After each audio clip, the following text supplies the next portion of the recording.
안녕하세요. 엠브레인 데이터 사업본부 고도은입니다. 지금부터 구매 빅데이터 영수증을 통해 분석한 최신 올리브영 트렌드를 짚어드리도록 하겠습니다. 먼저 올리브영 전반적인 카테고리 트렌드를 살펴보신 후에 연령대별 트렌드를 살펴보는데요. 먼저 트렌드를 살펴보시기 전에 저희 구매 빅데이터가 어떻게 설계되었는지 한번 말씀드리도록 하겠습니다. 저희 구매 빅데이터는 개인 패널 2만 명을 보유하고 있습니다. 이 2만 명으로부터 영수증을 수집해서 화장품이나 생활용품, 식품 등 소비재 및 외식시장 분야의 트렌드를 파악하고 있는데요. 이 2만 명을 그냥 무작위로 패널을 모집하는 것이 아니라 통계청의 인구 자료를 모집단으로 해서 성별, 연령, 지역, 가구원 수 등으로 쿼터를 할당해 관리를 하고 있습니다. 또한 개인 패널의 영수증을 그대로 사용하는 것이 아니라 전국의 만 14세에서 69세 남녀 4천만 명으로 프로젝션을 하기 때문에 저희 구매 빅데이터는 대한민국 개인들의 일상 소비를 대변한다라고 할 수 있습니다. 이어서 살펴보실 올리브영 데이터에서는 올리브영 내에서 최근에 외국인 구매가 좀 늘고 있는데요. 이 외국인 구매를 제외한 한국인들이 구매하는 올리브영 트렌드 데이터라고 생각을 해주시면 됩니다. 그럼 이제부터 올리브영에 대해서 살펴보도록 하겠는데요. 우선 올리브영은 오프라인 매장과 온라인 몰이 있죠. 사실 오프라인 매장이 온라인 몰보다는 현저하게 큽니다. 당연히 규모는 큰데 다만 전년 대비해서 올해 한 8% 정도, 23년 대비해서 24년에 8% 정도 감소를 한 반면에 온라인 같은 경우에는 23년 대비 24년에 약 26% 정도 성장을 했습니다. 이 온오프라인 비중으로 보더라도 22년에는 약 20%의 비중을 보이는 반면에 24년에는 30%까지 비중이 확대되면서 온라인 몰 중심으로 올리브영은 성장을 하고 있는 그런 모습을 보실 수가 있습니다. 그러면 왜 온라인 몰을 이렇게 사람들이 찾고 있느냐라고 봤을 때 사실 가장 큰 이유는 오늘 드림이라고 생각이 됩니다. 오늘 드림은 오늘 주문하면은 오늘 받을 수 있는 시스템인데요. 그렇게 되면은 굳이 오프라인 매장에 방문을 할 필요가 없죠. 그리고 또 하나는 온라인몰의 전용 쿠폰입니다. 특히 오령데이 등으로 프로모션을 할 때 쿠폰을 많이 발급을 하게 되는데요. 이런 쿠폰을 이용해서 온라인몰에서 구매를 하게 되면 오프라인보다는 조금 더 저렴한 가격으로 구매가 되어지고 있어서 온라인몰이 더 확대되고 있는 모습으로 보여집니다. 하지만 이 온라인이 이렇게 성장을 했다고 해서 올리브영의 오프라인 매장을 완벽하게 대체하는 것은 아니라고 생각합니다. 올리브영 매장은 사실 체험 및 경험과 같은 공간의 의미가 중요하기 때문에 올리브영 매장과 올리브영의 온라인 몰은 서로 보완의 관계가 될 것이라고 좀 생각이 되고 있습니다. 그럼 본격적으로 카테고리 트렌드에 대해서 살펴보겠는데요. 올리브영은 당연히 여러분 아시듯이 화장품을 주로 판매하는 곳이죠. 그러니까 기초 화장품이 대략 올리브영 전체 카테고리의 45%의 비중을 차지하고 있고 색조 화장품은 한 19% 정도로 화장품이 약 한 65%의 비중을 차지하고 있습니다. 이 외에 헤어케어나 바디케어 등도 좀 규모를 보이고 있고요. 또 구강케어 같은 경우에는 2% 정도로 아주 낮긴 하지만 한 17% 정도 전년 대비 성장하면서 큰 모습을 보이고는 있습니다. 이러한 퍼스널 케어 외에도 사실 제가 눈여겨보고 있는 거는 식품과 건기식입니다. 식품과 건기식이 대략 한 7% 비중을 차지하고 있는데요. 성장률로 보면은 각각 14%, 5% 정도 성장하면서 높은 성장률을 보입니다. 즉 올리브영은 지금 현재 화장품만을 판매하는 게 아니라 식품도 좀 구매를 하고 있는 모습을 보이고 있습니다. 그럼 먼저 기초 화장품 먼저 살펴보시겠는데요. 기초 화장품의 세부 카테고리를 한번 살펴보시면은 페이셜 클렌징이 가장 높은 비중을 차지하고 있습니다. 그 다음에 에센스 세럼, 스킨 토너, 크림 순으로 세부 카테고리의 비중이 나오고 있는데요. 이를 성장률과 함께 살펴보시면은 페이셜 클렌징은 전년 대비 4.7% 성장을 했고 에센스 세럼이 15% 정도 성장, 그리고 마스크팩도 15.7% 정도 성장을 해서 고기능성이나 홈케어 등의 제품이 좀 성장한 것으로 보이고 있습니다.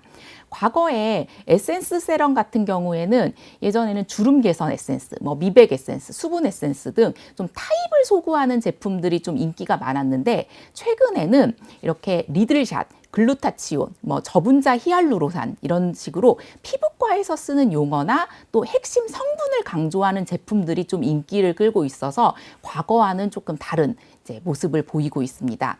이러한 제품을 좀 성분 마케팅이라고도 하는데 이러한 성분 마케팅을 가장 잘하고 있는 브랜드 중 하나가 넘버즈인입니다. 이 넘버즈인은 한 가지 성분을 내세운 총 9가지 종류의 세럼을 선보이는데 이 성분들은 보통 이름이 좀 어렵잖아요. 그래서 이 이름을 대신해서 숫자를 매기고 있습니다. 그래서 숫자로 표기해서 소비자들이 명확하게 이제 알 수 있도록 소비자들에게 이제 친근하게 다가가고 있고요. 이런 것을 소비자 관점으로 보면은 화장품의 초개인화 시대가 왔다라고 좀 보여지고도 있습니다. 그래서 이런 이러한 성분 마케팅이 조금 더 활성화되면 나중에는 진짜 맞춤형 화장품 시대가 이제 도래할 수도 있을 거라는 생각이 조금 들어집니다.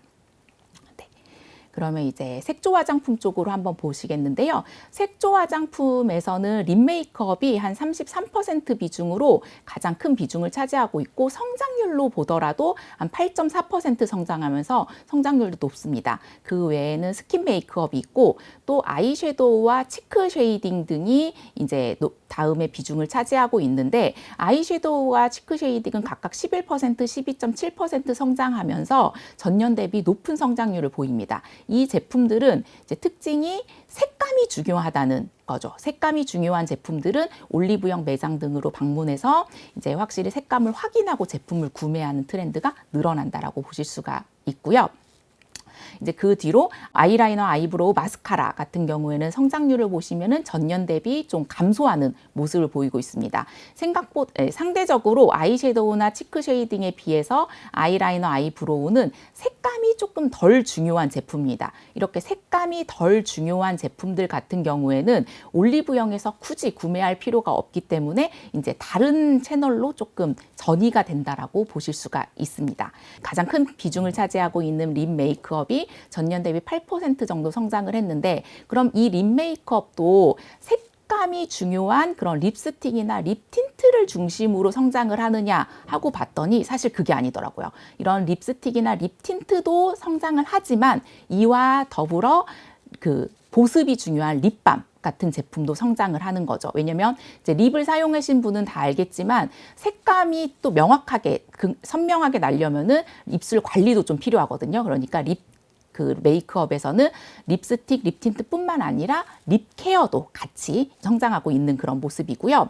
아이섀도우 같은 경우에는 사실 예전과 크게 다를 바는 없다라고 저는 보여졌습니다. 왜냐하면 예전부터도 아이 팔레트는 항상 유행이었었거든요. 근데 다만 마케팅적으로는 조금 차이가 있다고 보여졌습니다. 왜냐하면 예전에는 아이섀도우 팔레트를 색상을 많이 갖다 놓고 이 중에서 하나 픽해봐라고 했는데 요즘에는 조금 더 퍼스널 케어가 아무래도 유행하다 보니까 이 많은 아이섀도우의 색상을 봄, 여름, 가을, 겨울로 나누어서 본인이 봄 웜톤이면은 이런 색상에서 골라보고 겨울 쿨톤이면은 이런 색상에서 골라봐를 마케팅적으로 좀 제시를 하고 있습니다. 그래서 확실히 마케팅적으로 퍼스널 컬러를 이제 조금 활용해서 아이섀도우를 소비자들이 선택할 수 있게끔 좀 하고 있는 그런 모습을 보이고 있습니다.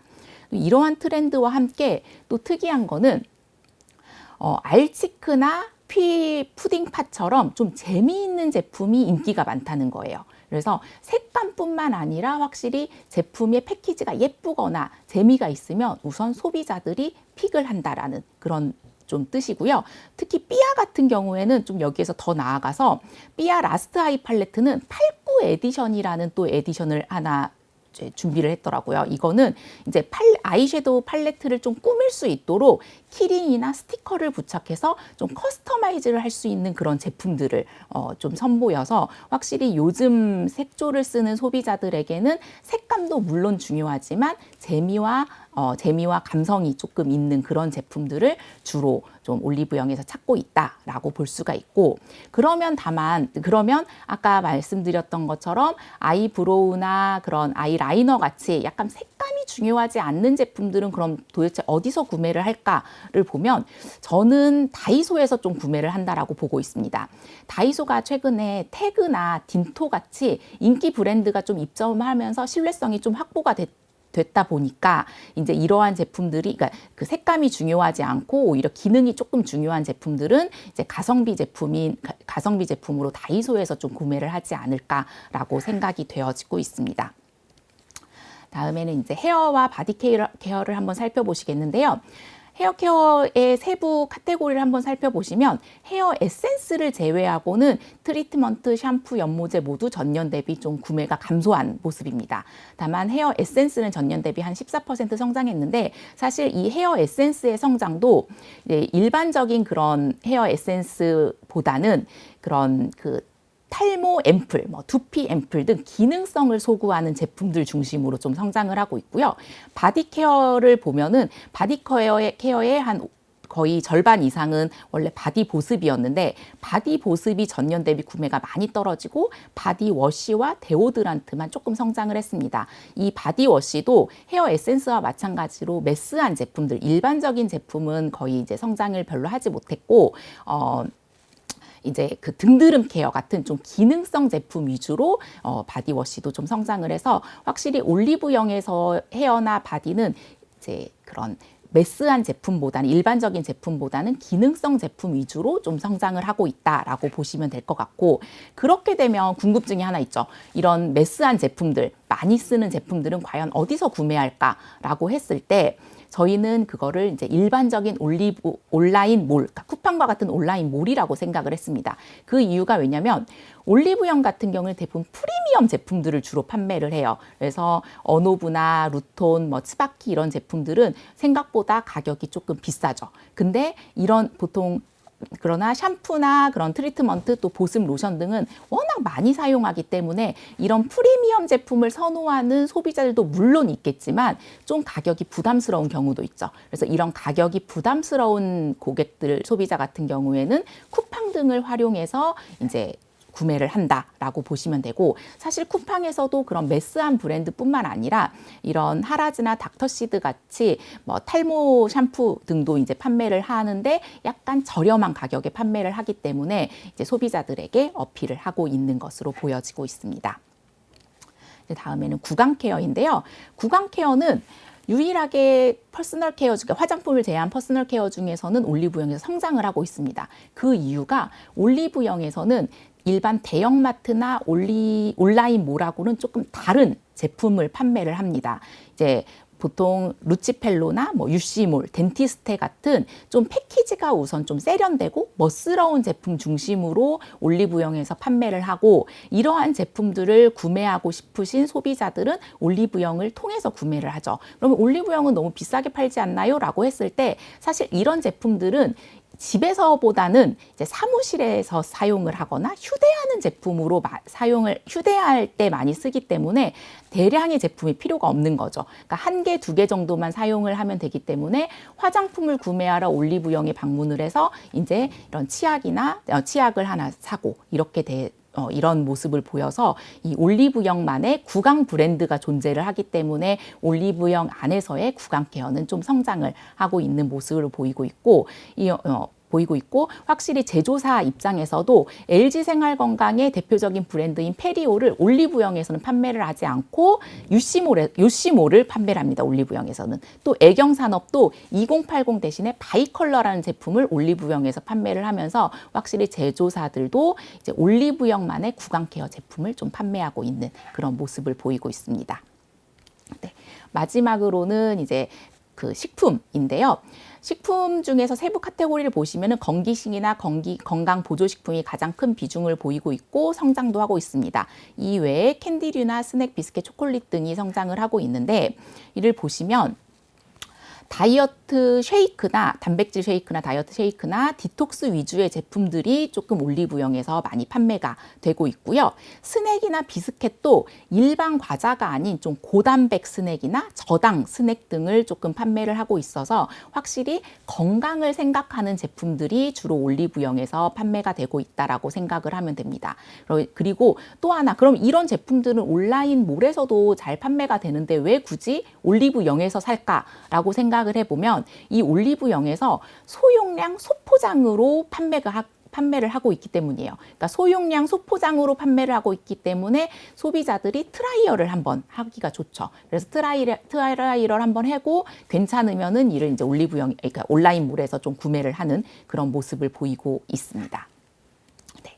지금까지 각 카테고리별로 이제 트렌드를 한번 보셨는데요. 이제는 연령대별 트렌드를 제가 한번 살펴보도록 하겠습니다.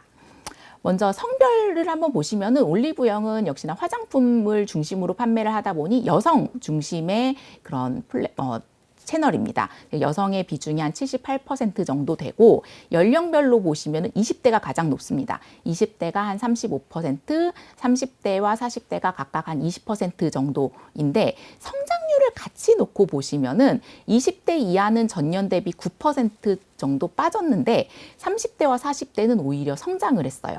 이렇게 확실히 30, 40대가 올리브영의 구매가 더 증가한 것으로 보이고 있고 오히려 20대는 올리브영 구매를 좀 감소한 것으로 보이고 있는데 이를 조금 다른 지표로 한번 살펴보겠습니다. 이는 구매 경험률이라는 지표인데요. 이 구매 경험률이라는 지표를 조금 먼저 설명을 드리면은 전체 모집단 중에서 몇 %의 사람이 올리브영에서 구매를 했는지입니다. 그러니까 즉 24년 상반기에 구매 경험률이 약 30% 정도가 나왔으면 24년 상반기에 전체 모집단 중에 한 30% 정도의 사람은 올리브영에서 한 번이라도 구매를 해봤다라는 이야기인데요.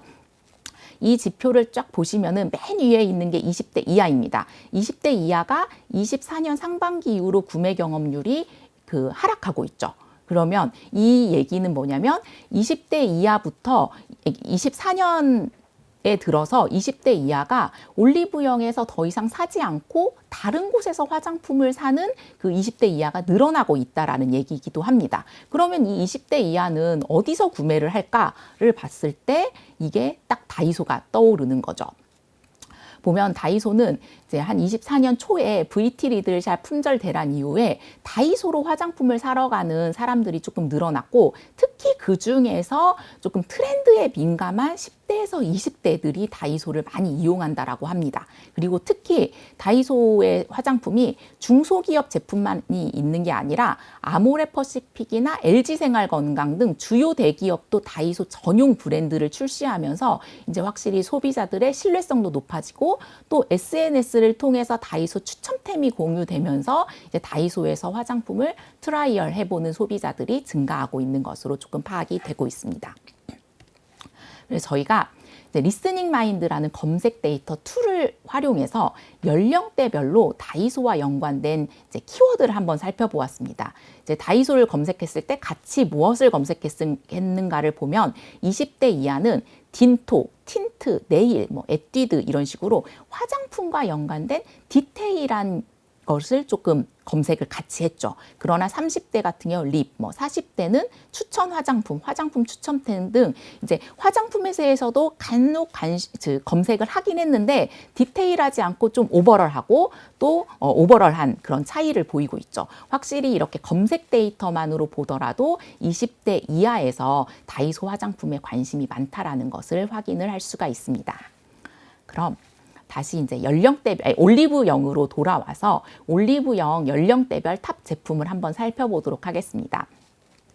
이렇게 제가 진한 글씨로 한번 표시해 놓은 것처럼 20대 이하는 어성초 진정, 글루타치온 C 흔적, 그 다음에 트러블, 시카, 티트리 등 약간 트러블 관련 제품들에 대해서 조금 이렇게 인기가 많았고요. 30대 같은 경우에는 식품, 그러니까 푸드올로지 식품이나 또 남성용 화장품에 조금 탑스큐에 랭킹이 되어 있었습니다. 그리고 40대 같은 경우에는 이런 특징보다는 브랜드의 특징이었는데요. 달바, 마녀공장, AHC 등 과거부터 인기가 많았던 그런 브랜드들을 예전에는 홈쇼핑이나 온라인몰에서 샀지만 이거를 올리브영에서 사는 것처럼 이렇게 좀 그 채널을 옮겨간 특징을 보이고 있는 그런 모습입니다. 네, 그럼 이제 지금까지 제가 올리브영에 대해서 말씀을 드리긴 했는데 사실 소비자들은 올리브영에서만 화장품을 구매하는 것은 아닙니다.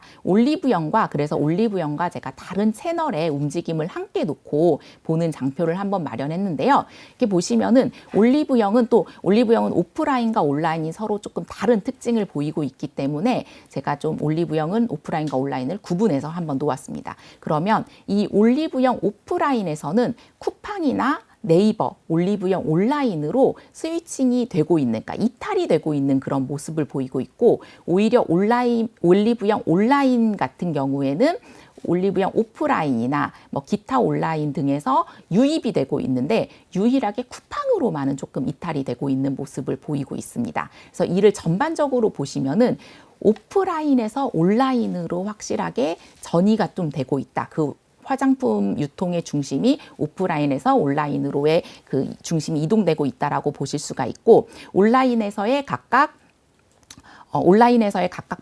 특히 온라인에서 각각 명확한 특징을 보이고 있는 플랫폼으로 이동이 되고 있는 그런 모습입니다. 현재 올리브영은 화장품에서 독보적인 위치에 있습니다. 과거에는 럭셔리 화장품을 구매하기 위해서 백화점을 방문했지만 지금은 올리브영에서 살 수 있고, 중저가 화장품을 구매하기 위해서 화장품 로드샵을 방문했다라고 하면 지금은 올리브영에서 중저가 화장품을 충분히 구매를 할 수 있죠. 그러나 다만 대용량이나 가성비 제품 때문에 쿠팡이나 다이소 등에서의 위협을 조금 받고 있는 그런 상황입니다. 그러나 올리브영도 카테고리 다양화 및 올리브영엔 성수와 같은 체험형 공간을 오픈하는 등 끊임없이 변화하려고 노력하는 모습으로 보이고 있습니다. 그래서 화장품 유통이 이렇게 변화하는 만큼 각 브랜드들도 어떤 방식으로 소비자와 소통하고 경험을 전달할지 고민해 볼 시점인 것 같습니다. 화장품 업계 생활용품 담당자분들은 추가적인 데이터 필요하신 경우에 설문 남겨주시면 오늘 웨비나 자료 송부드리고 기프티콘도 드릴 테니 웨비나 종료 후에 꼭 남겨주세요. 네, 함께 해주셔서 감사합니다.